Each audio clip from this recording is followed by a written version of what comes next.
नमस्कार दोस्तों, मैं शिवनारायण यादव आप लोगों का अपने चैनल डिप्लोमा एजुकेशन में स्वागत करता हूं। और आज हम लोग UP BT board civil engineering 5th semester का सिलेबस डिस्कशन करेंगे। इसमें आप लोगों को सिविल इंजीनियरिंग के जो स्टूडेंट्स हैं 5th सेमेस्टर में जो स्टडी करने जा रहे हैं उनके लिए विशेष तौर से यहाँ पर डिस्कशन किया जाएगा। यहाँ पर बुक्स वाइज पहले डिस्कशन करेंगे, फिर उसके बाद उनके जो चैप्टर्स हैं उनके विषय में हम डिटेल से डिस्कशन करेंगे। तो पहली बुक्स है हमारी वाटर एंड वेस्ट इंजीनियरिंग्स। इसमें हम लोग क्या पढ़ते हैं कि वाटर की क्या क्वालिटी है, क्या उसके लिए क्वांटिटी रखी जाती है किसी भी पॉपुलेशंस के लिए, और उसके बाद बेस्ट वाटर जब हो जाए तो उसमें क्या इंजीनियरिंग एप्लीकेशन हमारा रहेगा। नेक्स्ट हमारी बुक्स होती है railway bridge and tunnel. Railway bridge and tunnel में हम लोग रेलवे इंजीनियरिंग, ब्रिज इंजीनियरिंग और टनल इंजीनियरिंग इन तीनों पार्टों के विषय में डिटेल से अध्ययन करेंगे, डिटेल से डिस्कशन करेंगे। नेक्स्ट हमारी बुक्स है अर्थक्वेक इंजीनियरिंग। अर्थक्वेक इंजीनियरिंग में हम लोग सेस्मिक बिहेव्स इन बिल्डिंग्स में क्या क्या परिवर्तन आते, क्या क्या चेंजमेंट आते, वो सब चीज़ों को हम लोग डिस्कशन करेंगे। इसके बाद चौथी हमारी बुक्स है जो कि इंपॉर्टेंट है सिविल इंजीनियरिंग की दृष्टि से, soil mechanics and foundation engineering. इसमें एचएमपी ये सॉइल मैकेनिक्स के बिहेव, स्ट्रक्चर, फॉर्मेशन एवं शियर स्ट्रेंथ के विषय में स्टडी कराती है, और इसके साथ फाउंडेशन इंजीनियरिंग के विषय में भी हम लोग डिस्कशन करते हैं।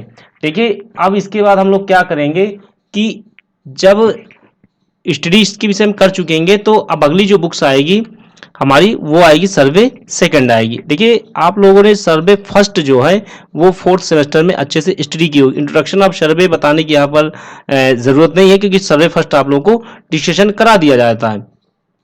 इसके बाद अगली जो बुक्स है हमारी waste water and irrigation engineering drawing है। इसमें क्या होगा कि सीवर ड्राइंग्स और इरिगेशन ड्राइंग्स अर्थात कैनाल्स हो गए, कैचमेंट एरिया हो गया, ये सारे के सारे आप लोग को डिस्कशन कराए जाएंगे। इसके बाद हमारी नेक्स्ट बुक्स है हमारी यूएचबी यूनिवर्सल ह्यूमैनल वैल्यूज, मतलब कि जो ह्यूमन बॉडी में रिलेशंस होते हैं, जैसे हमारा प्रोफेशनल कम्युनिकेशन हो गया, स्पीक्स हो गया, बिहेव्स हो गया, फीलिंग्स हो गई, ह्यूमन बींग्स हो गए, ये सारी की सारी चीज़ें हम लोग को डिस्कशन कराया जाएगा। अब हम बुक वाइज स्टडी करते हैं, डिस्कशन करते हैं, वो भी बेहतरीन तरीके से। वाटर एंड वेस्ट इंजीनियरिंग, इसमें सबसे पहले हम लोग वाटर के विषय में स्टडी करते हैं और ये दो पार्टों में कराया जाता है, एक वाटर सप्लाई, एक वाटर ट्रीटमेंट। जैसे बेस्ट वाटर हो जाता है तो वाटर ट्रीटमेंट के विषय में भी क्या क्या चीज़ें हम लोग को कराने चाहिए। अब इसमें जब चीज़ें हम लोग डिस्कशन करेंगे तो सबसे पहले जो चैप्टर आता है इसका quantity of water. Quantity of water में हम लोग इसकी कितनी एक किसी नगर किसी सिटी के लिए कितनी ज़रूरत होती है ये हम डिस्कशन करेंगे, और इसके विषय में ये स्टडी करेंगे कि क्वांटिटी ऑफ वाटर किस तरह से उसको हम लोग सप्लाई दें ताकि आसानी से उस पॉपुलेशन तक पहुंच सके। इसके बाद नेक्स्ट चैप्टर हमारा आता है quality of water. Quality of water में ये देखा जाता है कि उसका पीएच मान क्या है, उसका टीडीएस क्या है, उसमें बायोलॉजिकल चीज़ें क्या हैं, क्या क्या चीज़ें उसमें प्रॉब्लम्स है, क्या क्या चीज़ें उसमें क्वालिटी हैं। अब इसके बाद हमारा जो नेक्स्ट चैप्टर आता है वाटर ट्रीटमेंट आता है। वाटर ट्रीटमेंट का मतलब ये निकला कि वाटर कोई गंदा पानी है, कोई गंदा दूषित जल है तो उसको शुद्ध करने के लिए क्या क्या चीज़ें हम लोग अप्लाई करें, कैसे उसके मेथड अप्लाई करें, ये सारी की सारी चीज़ हम लोग को डिस्कशन करना है। चौथा चैप्टर हमारा आता है कन्वेंस ऑफ वाटर। वाटर को एक जगह से एक प्लेस से दूसरी प्लेस में ले जाने के लिए क्या क्या मेथड होंगे, क्या क्या विधियां होंगी, इसके विषय में हम लोग डिस्कशन करेंगे और स्टडी करेंगे। इसमें ये देखेंगे कि पाइप जॉइंट्स क्या होते हैं, कितने प्रकार के होते हैं, टाइप्स ऑफ पाइप कितने होते हैं, ये सारी की सारी चीज़ें हम लोग पढ़ते हैं, और वाटर मीटर जो होता है उसका यूज़ क्या होता है। नेक्स्ट चैप्टर हमारा आता है लेइंग ऑफ पाइप्स। पाइप को जोड़ने के बाद पाइप को बिछाना, ये सबसे इम्पोर्टेंट काम होता है ताकि आसानी से पाइप के द्वारा पानी आसानी से घरों में, बिल्डिंग्स में आसानी से पहुंच सके। इसके बाद हमारा नेक्स्ट चैप्टर आता है बिल्डिंग वाटर सप्लाई। किसी भी बिल्डिंग में वाटर का सप्लाई करना किस मेथड से किया जाए, क्या इंजीनियरिंग एप्लीकेशंस होते हैं, ये सारी की सारी चीज़ें हमें बताई जाती हैं। Waste water engineering part number B है waste water engineering. Waste water engineering में क्या होता है कि वाटर का यूज़ होने के बाद, जैसे हमने कोई शुद्ध पानी लिया, हमने उससे नहा लिया, तो अब वो पानी गंदा हो गया, तो उसके लिए जब हम वेस्ट वाटर में बदल गए तो उसके लिए क्या क्या मेथड होंगे, क्या क्या यूजेबल होंगे और क्यों ऐसा होता है, कहाँ पर करेक्शन होता है, ये सारी की सारी चीज़ें हम लोग पढ़ते हैं। Number 1, sewerage system. Sewerage system क्या होता है?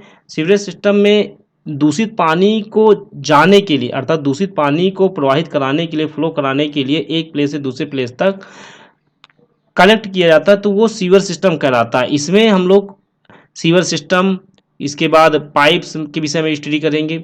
इसके बाद नेक्स्ट चैप्टर आता है laying and construction of sewer.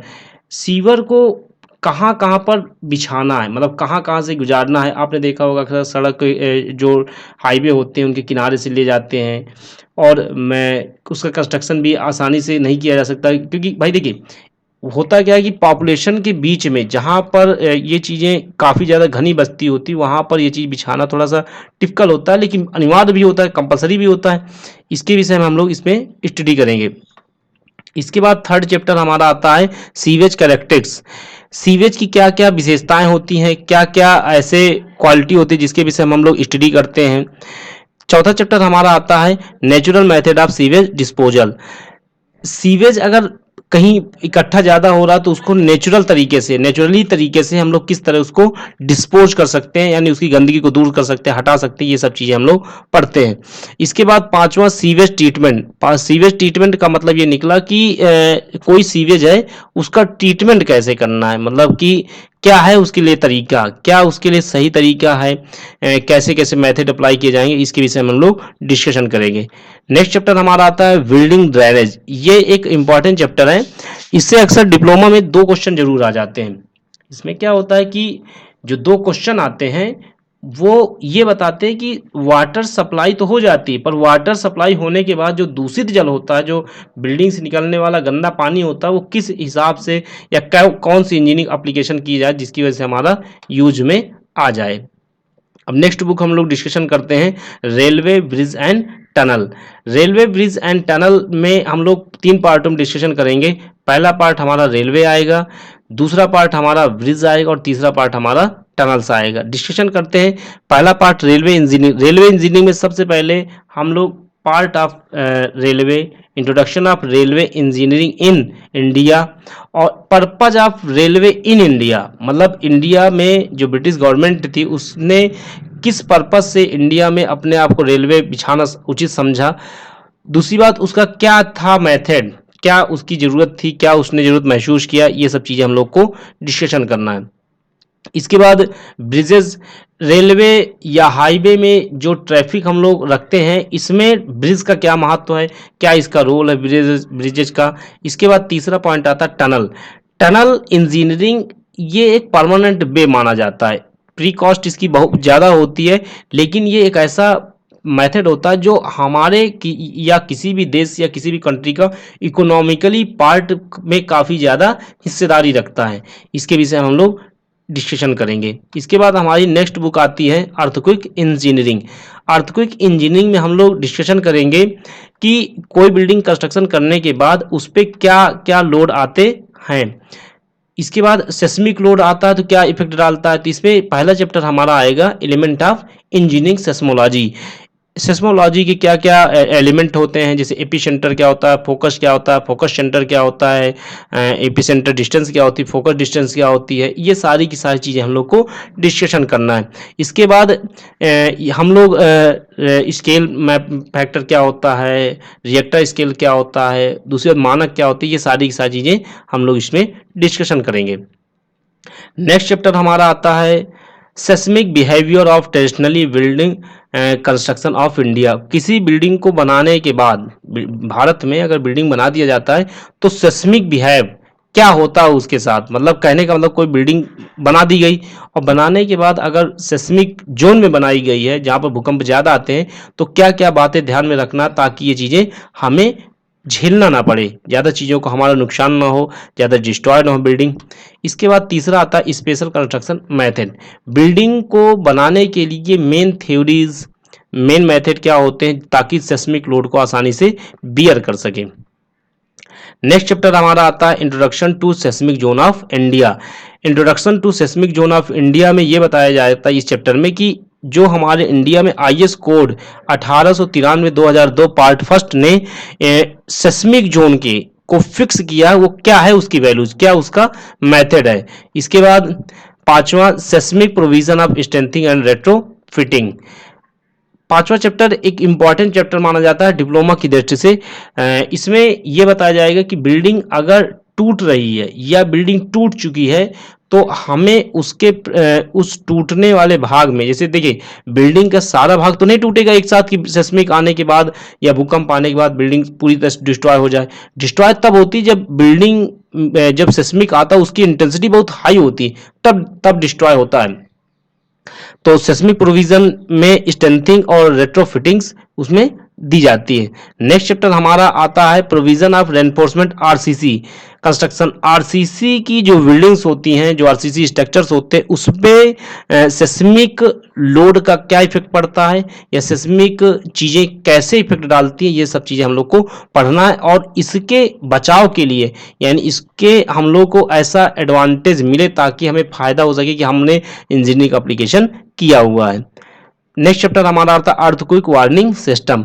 Earthquake warning system में ये बताया जाता है कि जैसे किसी भी क्षेत्र में, किसी भी फील्ड में या किसी भी एरिया में हमें बिल्डिंग बना ली। अब बिल्डिंग बनाने के बाद हमें ये पता चलना चाहिए कि इसमें कितने जोन में आता है या कितने में जोन में नहीं आता भूकंप। ये चीज़ें हम लोग को वार्निंग सिस्टम के तहत पढ़ाई जाती है। नेक्स्ट चैप्टर हमारा जो इंपॉर्टेंट चैप्टर है, इसे पार्ट बी भी आप कह सकते हैं, ये चैप्टर आता है आपका डिजास्टर मैनेजमेंट। डिजास्टर मैनेजमेंट क्या होता है, जैसे किसी भी क्षेत्र में भूकंप का आना, बाढ़ का आना, आग लग जाना, सूखा पड़ जाना, आंधी का आना या तूफान का आना। कहने का मतलब निकला जो चक्रवात होते हैं, जो साइक्लोन्स होते हैं, ये आते क्यों हैं, इनसे क्या क्या बचाव कर सकते हैं और इनसे क्या मात्रा में नुकसान होता है, उस नुकसान से हम कैसे बच सकते हैं, ये डिजास्टर मैनेजमेंट में पढ़ाया जाता है। इसके बाद नेक्स्ट हम लोग फिफ्थ सेमेस्टर की इंपॉर्टेंट बुक्स पढ़ेंगे, soil mechanics and foundation engineering. Soil mechanics और फाउंडेशन इंजीनियरिंग में हम लोग स्टडी करेंगे सबसे पहले इसका एक important chapter introduction of soil. Soil क्या है, टाइप्स ऑफ सॉइल क्या है, बिहेव्स ऑफ सॉइल क्या है, behaves of soil in buildings क्या है, ये सारी की सारी चीज़ें हम लोग इंट्रोडक्शन में पढ़ते हैं। इसके बाद formation of soil, formation of rocks, rock के बाद सॉइल कैसे बनती है, ये सारी चीज़ें हम लोग डिस्कशन करते हैं। नेक्स्ट चैप्टर हमारा आता है physical properties of soil. Physical properties of soil में ये देखते हैं कि सॉइल की जो भौतिक संरचना, जैसे पोरोसिटी क्या है, इसके बाद हमारा वाइड रेशियो क्या है, ये सारी की सारी चीज़ें हम लोग को सॉइल में पढ़ाई जाए, इसी चैप्टर में पढ़ाई जाएंगी। तीसरा चैप्टर हमारा आता है classification and identification of soil. Classification and identification, ये दोनों वर्ड थोड़ा समझने की जरूरत है। क्लासिफिकेशन में हम लोग ये पढ़ेंगे कि सॉइल कितने प्रकार की होती है। किसी भी कंट्री के लिए सॉइल अलग अलग होती है। जैसे राजस्थान में आप चले जाइए, एक स्टेट की बात कर रहा हूँ, राजस्थान में चले जाइए तो आप देखे होंगे कि 70% वहाँ की रेतीली मिट्टी है, सैंड सॉइल है। और वहीं पर आप साउथ इंडिया में चले जाइए तो वहाँ पर आपको दिखेंगे ब्लैक कॉटन सॉइल है। तो ये सारी की सारी क्लासिफिकेशन अलग अलग होती है, उसी के आधार पर उसका आइडेंटिफिकेशन किया जाता है। नेक्स्ट चैप्टर आपका आता है flow of water through soils.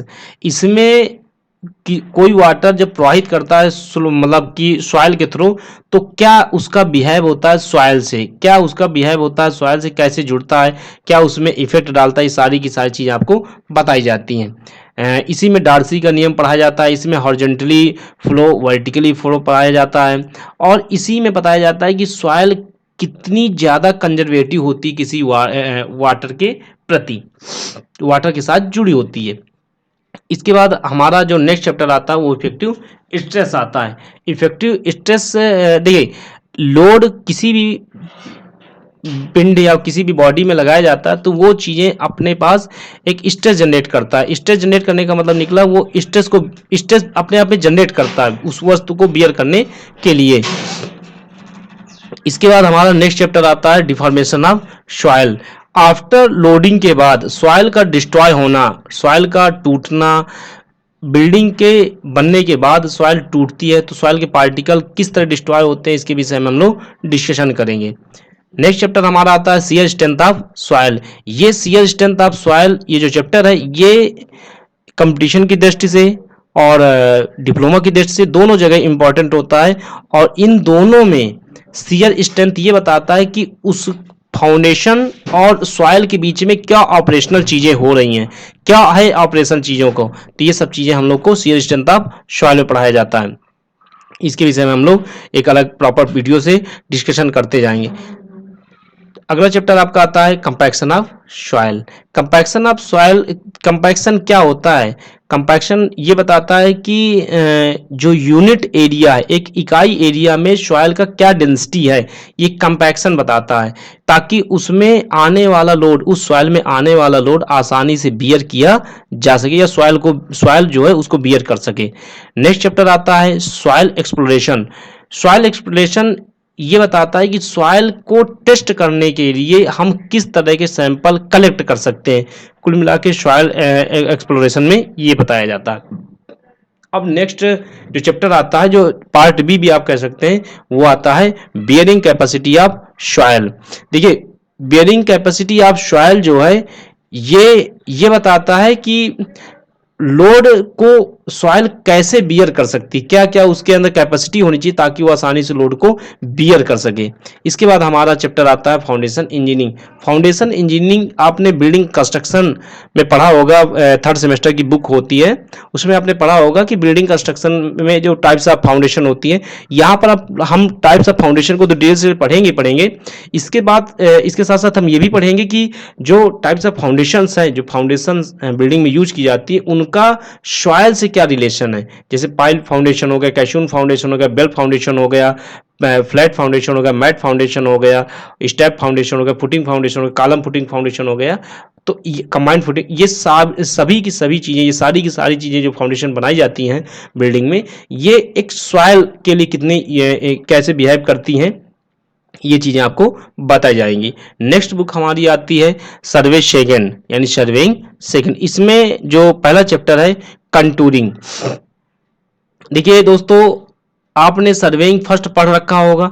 Surveying first में आपको इंट्रोडक्शन ऑफ सर्वे पढ़ाया गया, चैन सर्वे पढ़ाया गया, प्रिज्मेटिक पढ़ाया गया, कंपास पढ़ाया गया, इसके बाद लेबलिंग पढ़ाई गई। इसी तरह इसमें भी पढ़ाया जाता है। उसी के बाद कंटिन्यू में कंटूरिंग। कंटूरिंग एक ऐसा चैप्टर होता है जो किसी भी भूतल या किसी भी ग्राउंड लेवल के हाईएस्ट पॉइंट और लोवेस्ट पॉइंट, अर्थात सबसे ऊंचा पॉइंट और सबसे गहरे पॉइंट को शो करता है।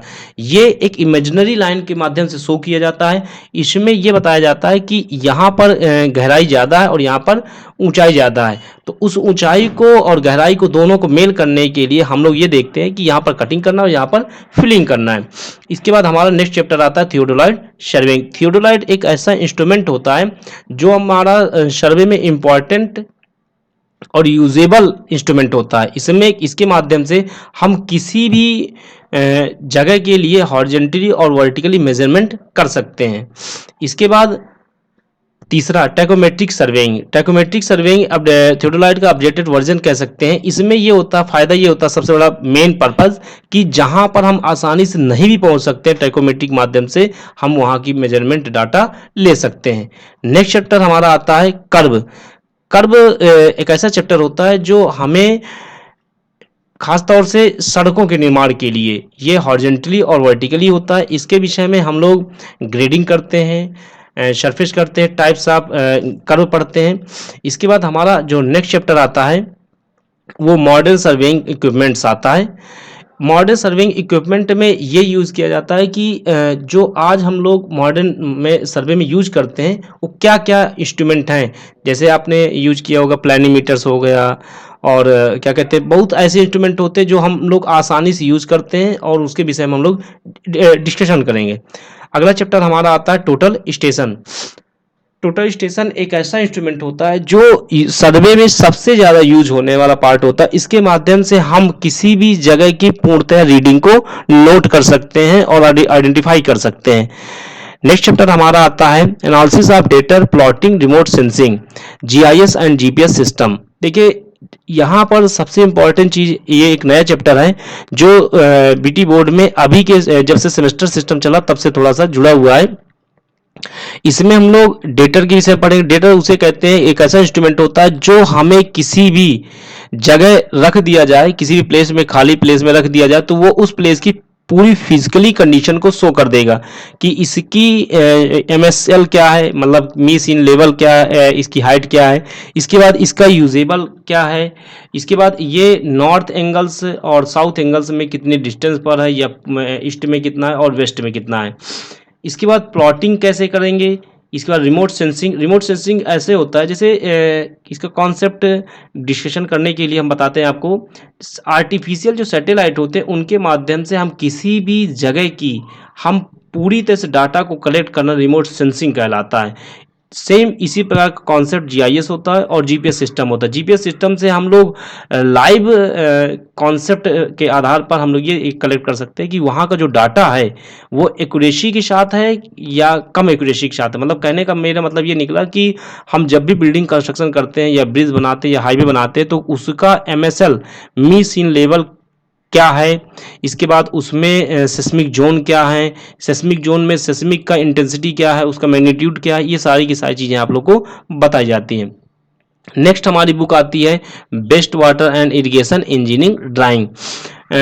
इसमें देखिए ड्राइंग के इसमें 5 हैं, आसान होती है, ज़्यादा टफ नहीं होती। जैसे आप लोगों ने 3rd सेमेस्टर में ड्राइंग पढ़ी होगी, 4th में पढ़ी होगी, उसी प्रकार की ड्राइंग इसमें भी होती है।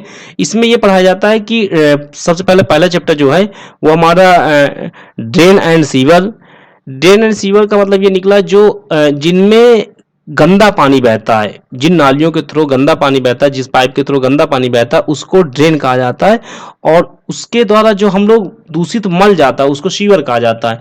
देखिए यहाँ पर सबसे इंपॉर्टेंट चीज़ ये देखना है कि इन दोनों के जॉइंट, जैसे पाइप जॉइंट, टी जॉइंट क्या होते हैं, बेल जॉइंट क्या होते हैं, इसके बाद ये सारे जॉइंट आप लोग को पढ़ाए जाते हैं। इसके बाद सीवर क्या होता है, सीवर के मतलब शेप के आधार पर, जैसे एग के आधार पर, बुल के आधार पर, और क्या कहते हैं हॉर्स नो के आधार पर, तो ये सारी की सारी चीज़ें आप लोग को सीवर में बताई जाएगी। इसका ड्राइंग आपको पढ़ाया जाएगा।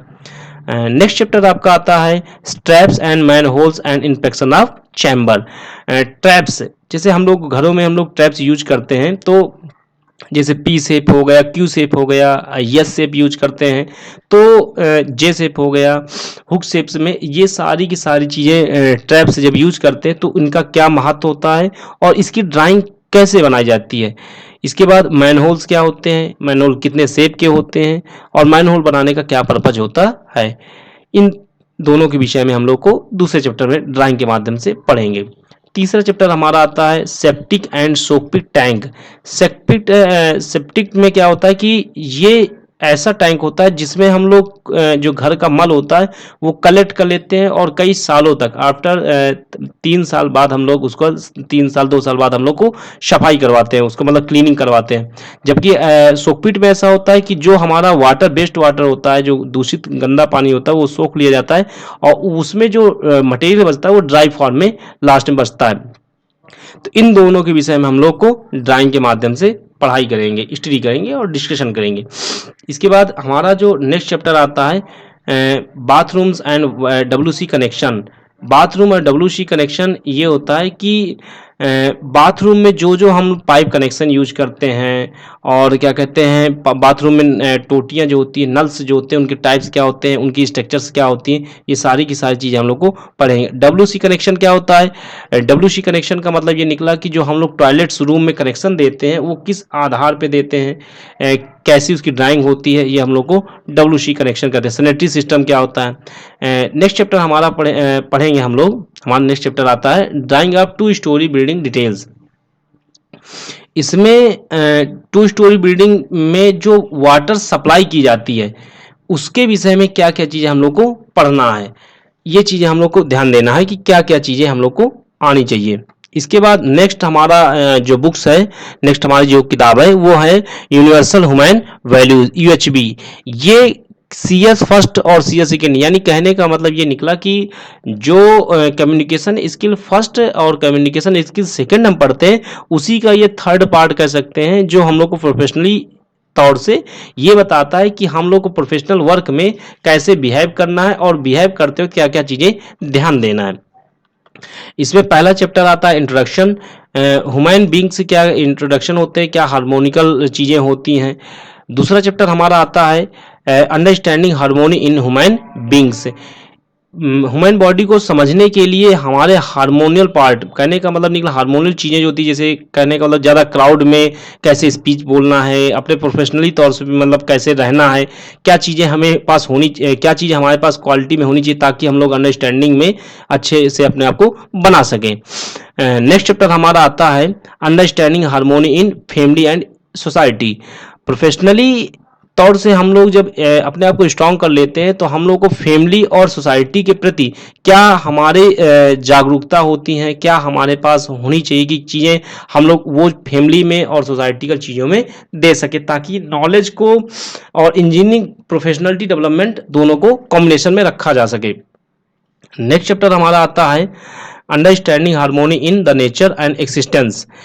हमारे पास हमारा जो खुद का स्वभाव होता है उसके प्रति और प्लस बाहरी चीज़ों के प्रति हमारा क्या बिहेव होता है, क्या हमारा नेचर होता है, उनके प्रति हमें कैसे रहना चाहिए ताकि हमें आसानी से जुड़ सके और आसानी से अच्छे से रह सके। इसके बाद हमारा नेक्स्ट चैप्टर आता है implementation of above holistic understanding of harmony on professional ethics. Professional ethics का मतलब ये मतलब निकला कि व्यावसायिक नैतिकता। जैसे आप किसी जगह इंजीनियर हो गए, अब इंजीनियर होने के बाद आपके साथ ऐसे वर्कर भी होते हैं जो पोस्ट में आपसे बड़े होते हैं, कुछ ऐसे वर्कर्स भी होते हैं जो पोस्ट में आपसे छोटे होते हैं। उनके साथ आपका नैतिक प्रोफेशनलिटी एथिक्स क्या है आपका नैतिकता व्यवहार की, ताकि आप उनके साथ कॉम्बिनेशन में रह करके उस कंस्ट्रक्शन वर्क या उस प्रोजेक्ट को कंप्लीट करा सके। इसके बाद हमारा जो नेक्स्ट आता है वो सभी की सभी चीज़ों का डिस्कशन करने का एक कंक्लूजन मैं बताऊंगा आपको।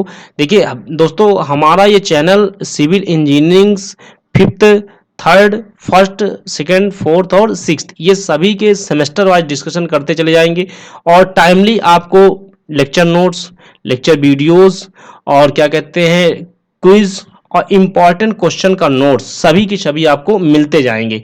आपको करना क्या है, आपको ज़्यादा से ज़्यादा सब्सक्राइब करिए, ज़्यादा से ज़्यादा जुड़िए, लाइक करिए और जो आपको लगे, जहाँ पर आपको डिमांड महसूस हो कि सर हमें ये चीज़ बताया जाए, हम वहाँ पर आप कमेंट करिए। उसके बाद आपको ये लगे कि आपको यहाँ पर ज़रूरत है, इस चीज़ में है, तुरंत आप कमेंट करिए। कोई प्रॉब्लम्स हो, क्वेश्चन पूछना हो, तुरंत क्वेश्चन पूछिए कमेंट में। जो चीज़ें आपको प्रॉब्लम्स में आती हैं इसके लिए कोई फीस नहीं, कोई पैकेज नहीं कि आपको मतलब ये चीज़ें एकदम फ्री सेवा है।